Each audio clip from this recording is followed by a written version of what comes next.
I'm Dave Stewart. I'm the director of the Fresh Air Learning Company, and we help individuals and teams prepare for big steps or go on big journeys. I had a rather self-indulgent view of how great my product or service was, and I was continually describing them in a sense from my end of the telescope, if I can use that metaphor. What the business CoPilot's helped me do is actually increase my sort of sense of client need and client focus, so that I can now describe and offer what I do in terms which are compelling to the customer. My business is now articulated from a completely different end of the telescope.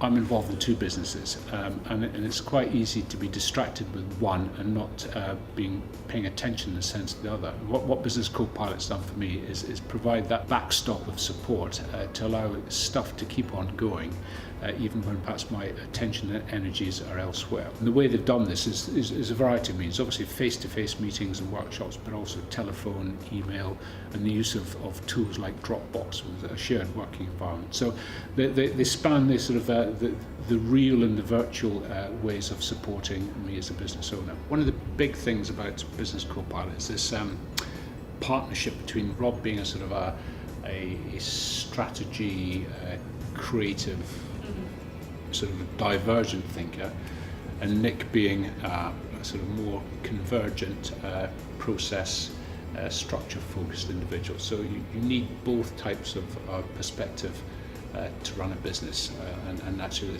the two of them actually sort of almost the ant and deck of the business world. There have been times when I've needed more support than others, and one of the things that Rob and Nick have offered in a sense is to act as a de facto board for the business. So they've acted as that sort of that sense of diversity and challenge which has allowed me to sort of progress. One of the most important areas that the Business CoPilot's helped me with is actually, in a sense, just being there. Having actually a range of diverse characters in Business CoPilot has helped me sort of have quite creative, strategic, visionary type conversations with one on the one hand, but also then having quite focused procedural, structural conversations on the other hand. Having people with expertise to have that range of conversations with have been very helpful. One of the things I particularly valued about Rob and Nick is their coaching skills, which has allowed me to share my concerns, my anxieties, as well as my hopes around the business. And of course, the basis of that kind of coaching relationship is trust. And I value both Nick and Rob equally in that respect. And both have quite different styles, and they get sort of different things out of me, for which I'm eternally grateful.